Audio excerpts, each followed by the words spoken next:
Senhoras, senhores, senhoritos, senhoritas, todo mundo. Sala direcionada para os alunos do sétimo ano do Colégio Avenida Freire, disciplina é Artes. E a gente vai dar continuidade aqui ao capítulo 6, falando sobre a cidade e o audiovisual.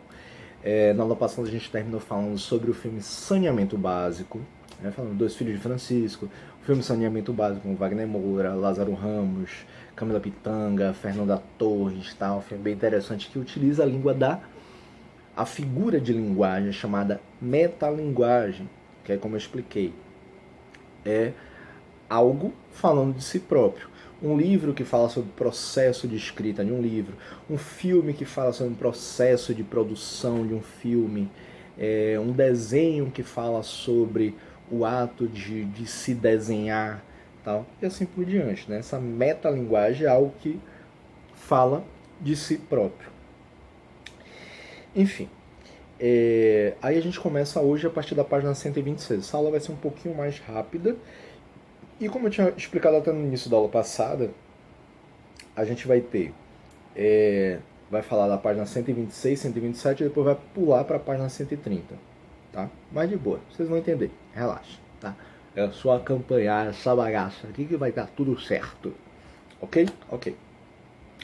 O filme 5 vezes Favela, agora por nós mesmos, é fruto de uma oficina de audiovisual promovida pelo diretor Cacá Diegues para jovens da periferia do Rio de Janeiro.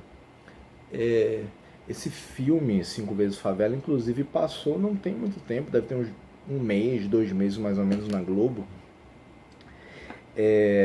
que é bem interessante, vocês vão entender o significado disso. E essa ideia da nova produção, a nova roupagem dada ao filme, ao 5 vezes Favela, né? Que é uma forma de regravação. É uma regravação sem ser uma regravação. Enfim, vocês vão entender. Os selecionados criaram os roteiros coletivamente. Coletivo, tal, galera, junto, tal, criou, tal, entendeu?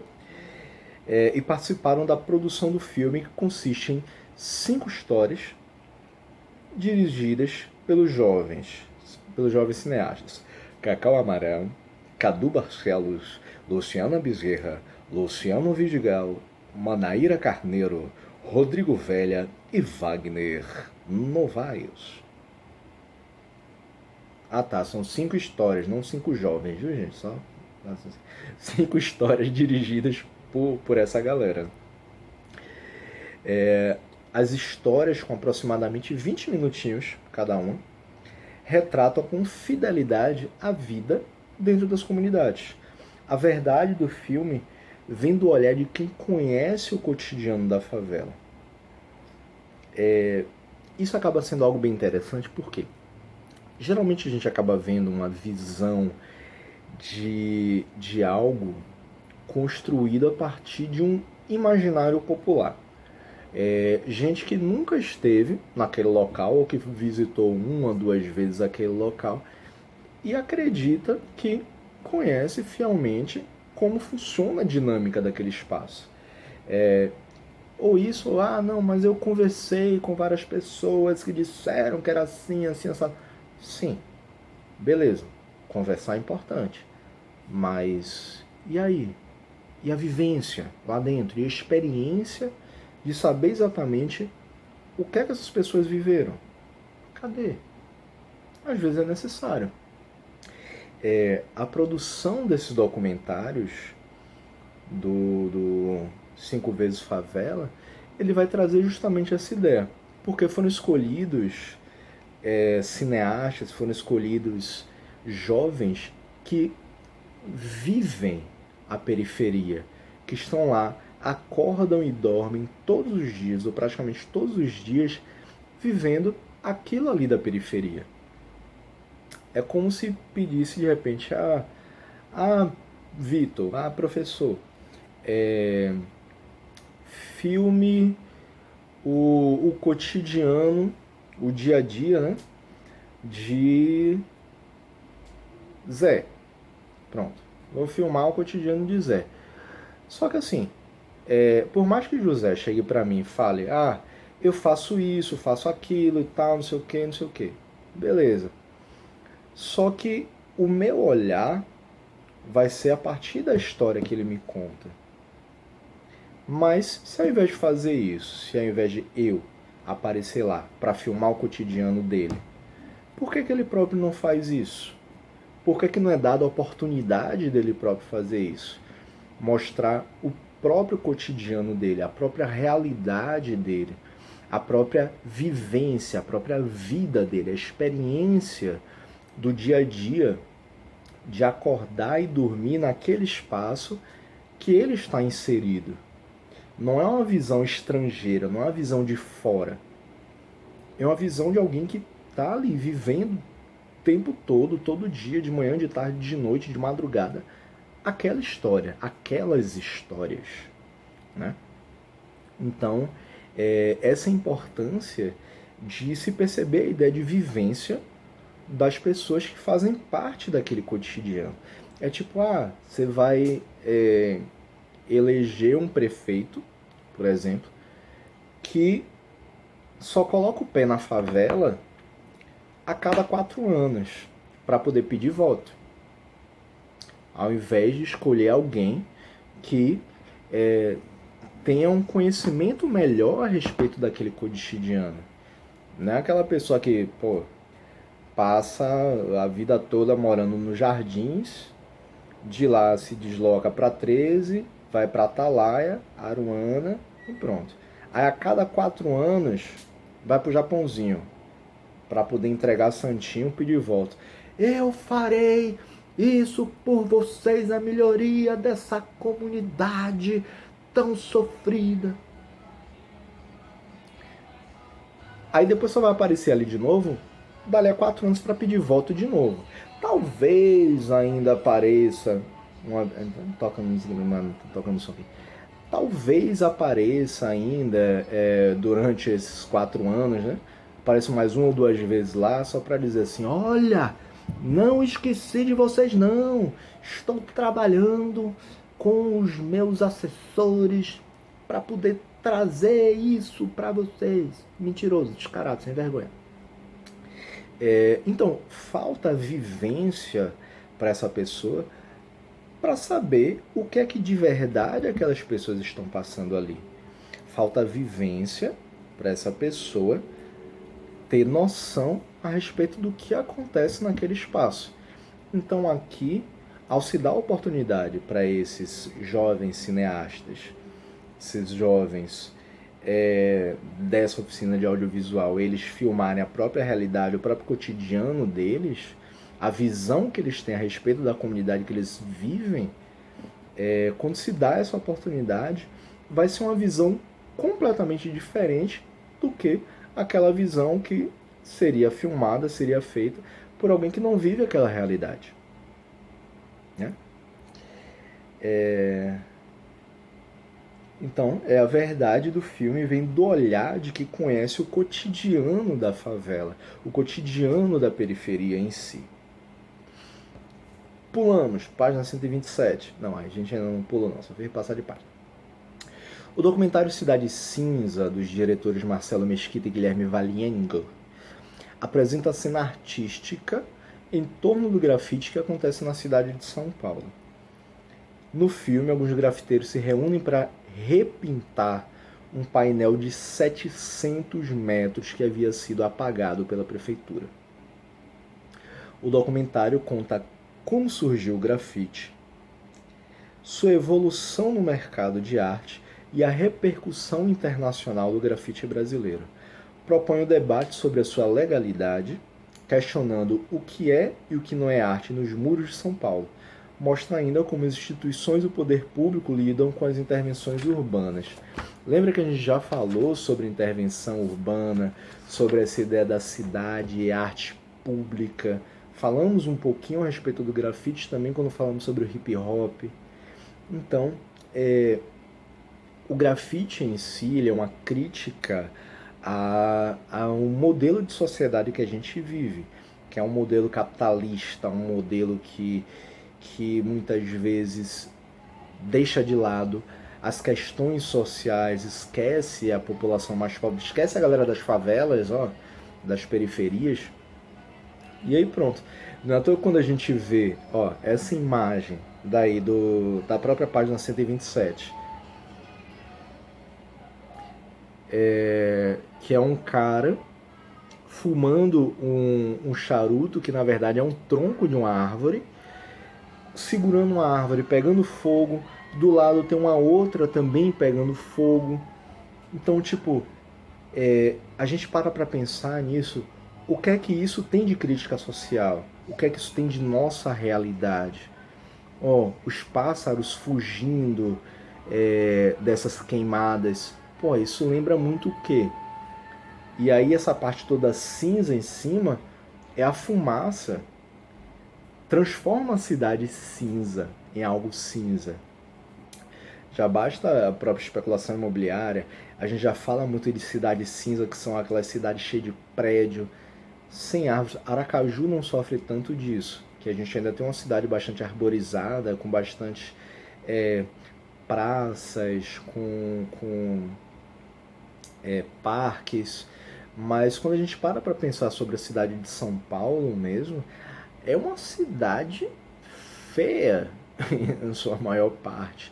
É uma cidade cinza, cheio de prédios, cheio de arranha-céus, que são aqueles prédios gigantescos, todos espelhados. É estrada, é rua para tudo quanto é lado, é carro o tempo todo movimentando, é barulho, é fumaça que você mal consegue respirar. Então, tipo, o meio ambiente sofre com isso.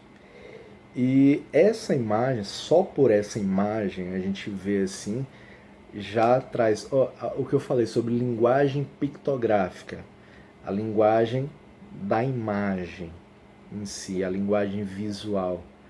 Só isso daqui, só a gente enxergando essa imagem já consegue pensar sobre uma realidade social que acontece há bastante tempo, do que se tornou São Paulo e do que governos e mais governos tentam transformar o nosso meio ambiente, acabando com o meio ambiente, as queimadas que acontecem, né?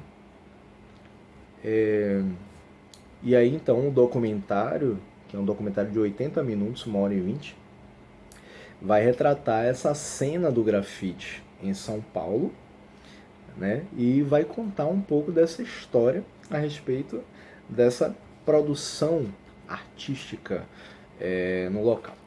Agora sim a gente pula, que a gente vai trabalhar com essa página 129 depois. A gente pula para a página 130. A página 130 é mais curtinha, 130 a 131, que vai ter o seguinte.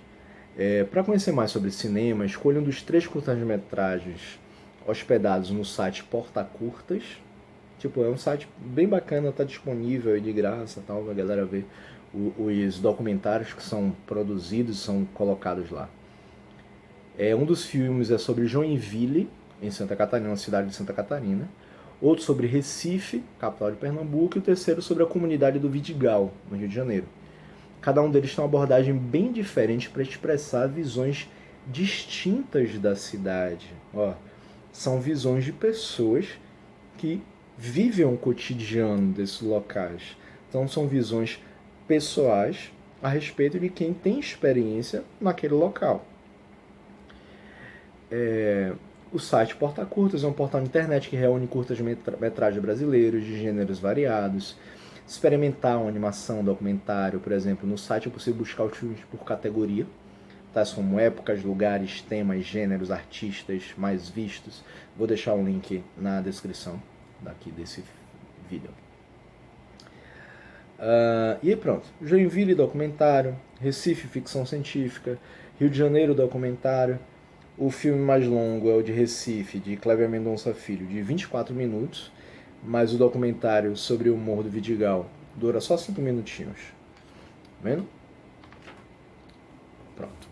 Então, viu? Ó, a página curtinha, né? Aí na página 132 fala um pouquinho mais sobre o 5 vezes favela. cineastas de vários lugares do mundo vêm ao Rio de Janeiro, vão ao Rio de Janeiro no caso, para filmar nas favelas. Vira e mexe a gente ouve falar, né, de alguém, Lady Gaga apareceu e filmou na favela no Rio de Janeiro. Beyoncé não, foi Rihanna. Uma vez ela fez um clipe e usou algumas imagens, filmou lá no Rio de Janeiro. O filme Velozes e Furiosos já filmaram algo ali dentro do Rio de Janeiro. Né? Então, vira e mexe a gente vê a galera que vem de fora. Né? Não vou nem falar dos filmes nacionais. Tropa de Elite, não sei o que, não sei o que, não sei o que. Os espaços fragmentados de vielas entremeadas por escadas próximos à mata, muitas vezes com belas vistas para o mar, são palcos de histórias humanas fortes e contundentes. Espaços fragmentados, o espaço todo quebrado, né? Não é algo certinho, né? É uma casa maior, uma casa menor, um espaço sendo construído no morro, então é todo cheio de espaços diferentes. Aí a gente pode voltar, inclusive, aqui, ó, lá, voltando bem coisado, lá no projeto Morrinho, na página 24. Né? Ó, o que é a ideia de fragmentação, de ser fragmentado?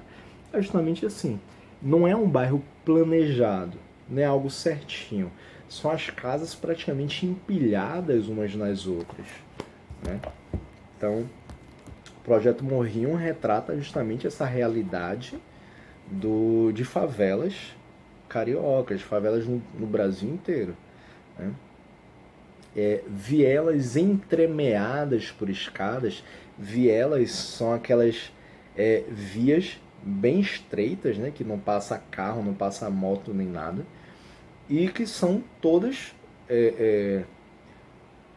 praticamente feitas por escada, né? Tipo, você entrar numa casa, você sobe a escada, aquela escada, né? Escadão gigante. Aí pronto, no meio da escada tá lá a porta da casa. Chegou, entrou. Um pouco mais pra frente, uma outra. Tipo, só com aquelas escadarias gigantescas, né? Próximos à mata, porque essas casas são construídas inclusive nos morros, né? Por isso que vira e mexe a gente ouve falar, infelizmente, ainda hoje, sobre desabamento, deslizamento de terra. É porque muitas dessas casas, muitas dessas favelas são construídas em morros. Morro com a terra batida. Então, quando chove muito, a tendência é encharcar essa terra e ela começar a deslizar. Só que assim, antes de ser terra, era mato. E o pessoal corta o mato para construir essas casas.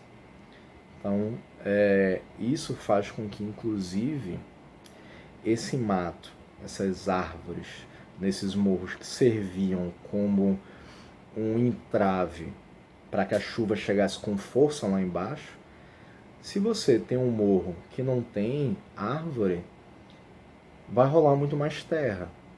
Vai acontecer, infelizmente, muito mais deslizamento de terra, muito mais casas destruídas, muito mais gente sofrendo, morrendo. Enfim, muitas vezes na favela, esses espaços, eles têm vistas belíssimas para o mar. Inclusive no Rio de Janeiro, vira e mexe, a gente ouve falar de algum lugar, no morro, que se torna local de hospedagem. Não exatamente um hotel, mas uma pegada tipo Airbnb, né? Que o pessoal aluga um quarto, aluga uma casa e tal, pra galera de fora ir pra lá pra apreciar a paisagem, apreciar a cidade, né? Essa inserção dentro do morro, dos morros cariocas. O filme Cinco Vezes Favela, realizado por Miguel Borges, Joaquim Pedro de Andrade, Cacá Diegues, Marcos Farias e Leon Hirschman, em 1962.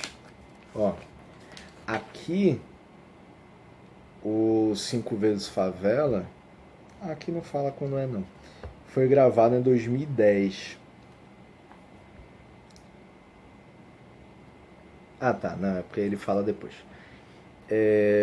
Então, em 62 contou histórias relacionadas às favelas cariocas no início da década de 60.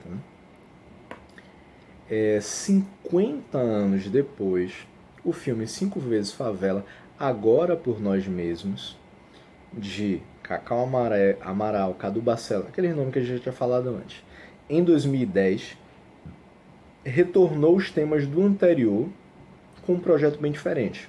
Então, retornou esse tema sobre histórias da favela carioca, mas com um projeto que foi bastante diferente. Afinal de contas, ele não foi uma visão de gente de fora da favela, foi a visão da galera que mora ali mesmo. Então, assista a Um Favelado, o primeiro episódio de Cinco Vezes Favela, dirigido por Joaquim Pedro de Andrade, e A Fonte de Renda, primeiro episódio de Cinco Vezes Favela, agora por nós mesmos, dirigido por Manaíra Carneiro e Wagner Novaes, a fim de compará-los e constatar semelhanças e diferenças entre eles. Aí tem um pedido para isso, tem disponível no YouTube. Eu vou deixar também lá na descrição da aula esses bichinhos disponíveis. E a gente finaliza a aula de hoje aqui, com esse cartaz promocional do filme Cinco Vezes Favela, lá de 62. Ele foi produzido por um grupo de jovens cineastas de classe média ligados ao movimento estudantil universitário. Então não era uma galera que vivia ali na favela. Pô, classe média, tinha dinheiro. Os diretores contam 5 histórias que se passam em favelas, porém elas são bem diferentes das que se veem hoje. Na década de 60, esses territórios consistiam em terras recém-ocupadas, ainda estava aquela construção, aquele crescimento da cidade para o lado das favelas. Elas são bem diferentes, eram isolados, sem nenhum tipo de infraestrutura. Hoje em dia a gente já tem uma infraestrutura melhor, tem alguma coisa de saneamento básico, tem iluminação, tá? Tem tráfico, tem gente morrendo, tem gente matando, tem bastante. Mas também tem muita coisa bacana rolando dentro da periferia, dentro das favelas. A produção é considerada uma das mais importantes do cinema moderno brasileiro e abriu um caminho para um movimento conhecido como cinema novo. O que é que foi cinema novo? O movimento brasileiro que se consolidou na década de 1960, influenciado pelo neorrealismo italiano, entre outros movimentos cinematográficos europeus. Era formado por um grupo de jovens cineastas que definiam o cinema com mais realidade, mais conteúdo e menor custo. O cinema novo ele vai surgir mais ou menos ali dentro do movimento tropicalista. O movimento tropicalista que foi aquele que surgiu com Caetano Veloso, Gilberto Gil, Tom Zé, Maria Bethânia, Gal Costa, tal, essa galera, Hélio Oiticica principalmente. E aí que eles cantavam um pouco já dessa questão da realidade nacional e entraram em conflito com o pessoal da ditadura militar, com os militares lá, período da ditadura militar no Brasil, né? A partir mais ou menos de 1964. O cinema novo, ele surge principalmente no nome de Glauber Rocha, que era um cineasta baiano,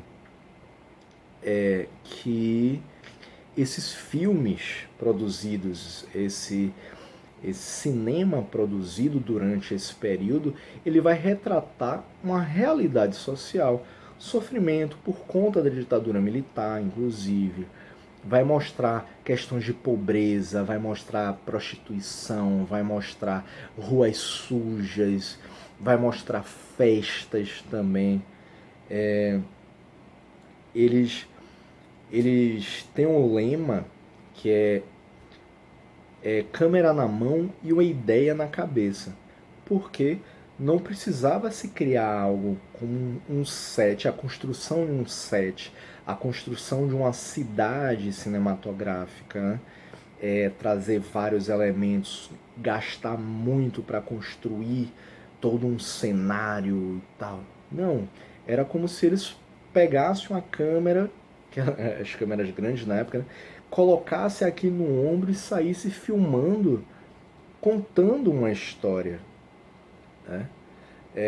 Tinha personagens, mostrava a realidade, mas podia mostrar algo sendo como uma ficção, poderia. Uma história construída, mas que fosse uma história inventada, só que com pano de fundo, algo que existia dentro da realidade. Por exemplo, para quem conhece o filme Opaió. Opaió é um filme do início dos anos 2000, se eu não me engano, retratado lá no Pelourinho, lá em Salvador. E tipo, tem toda uma história contada com personagens imaginários. Tem o Wagner Moura, inclusive, tem o Lázaro Ramos, tudo, que contam histórias acontecidas ali no Pelourinho. Tipo, usam a cidade, os casarões antigos que tem no Pelourinho, os bares que tem no Pelourinho, as histórias de pessoas que vivem ali no Pelourinho. Só que é uma construção toda fictícia. São personagens inventados. São histórias inventadas, mas que muitas vezes podem se assemelhar com histórias de pessoas que vivem ali no Pelourinho. Só que não se baseou na história de alguém. Eles construíram, tiveram um roteiro feito todo para aqueles personagens criados, né? Enfim, finalizamos nossa aula de hoje por aqui e na próxima aula a gente fecha esse assunto. Beleza? É isso. Valeu, falou, tchau.